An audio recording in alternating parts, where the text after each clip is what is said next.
off without a word to either one of them.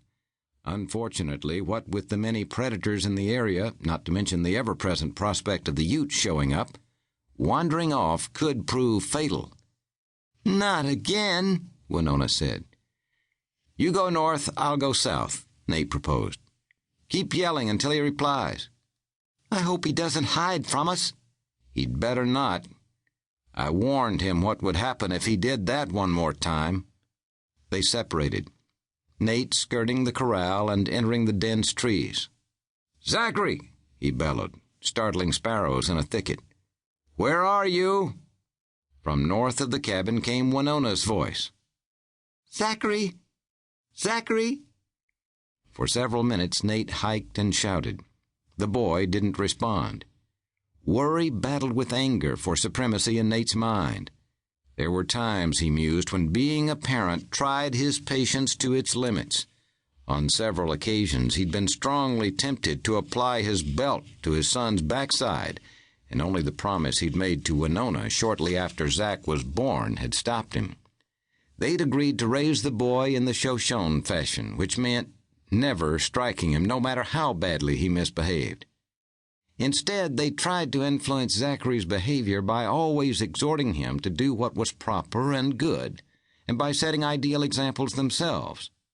Talk about difficult tasks. Nate often marveled that Indians resorted to such exacting child-rearing practices when a good spanking would be so much easier to apply and would bear more immediate fruit. How well he recollected the many spankings his father had given him, and he'd turned out okay.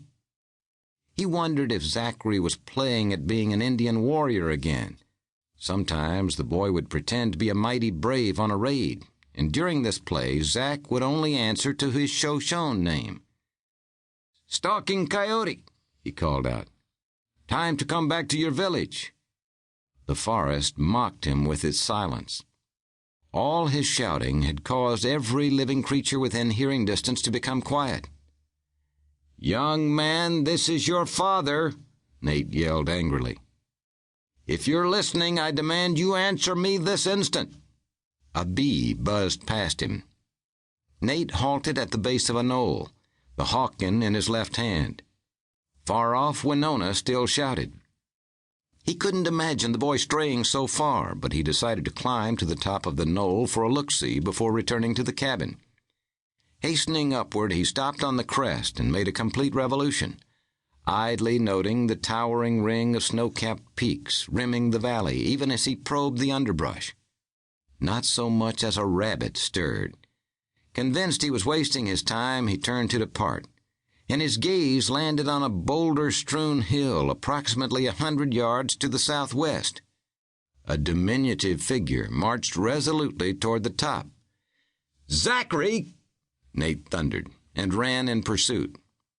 Promise or no promise, the boy's breach of discipline deserved harsh punishment. Time and time again, Winona and he had warned Zachary about going more than a few feet from the cabin when unescorted. The boy simply couldn't get it into his inexperienced head that there were great dangers lurking in the woods. Just once, Nate would like to see Zachary have a serious scare that would bring the boy to his senses. Just once. Something else moved on that hill. Something big and long and tawny. Something creeping down the slope toward the unsuspecting child. It was a panther. Some trappers called them mountain lions. Some referred to them as cougars. Nate used the term favored by the majority of trappers. However they were known, the big cats were renowned for their stealth and their ferocity when aroused, and the sight of one stalking his son sparked a ripple of stark fear down Nate's spine.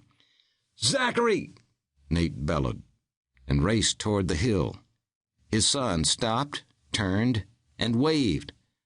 "Come down!" he yelled, motioning with his free arm for the boy to descend, but Zachary resumed climbing.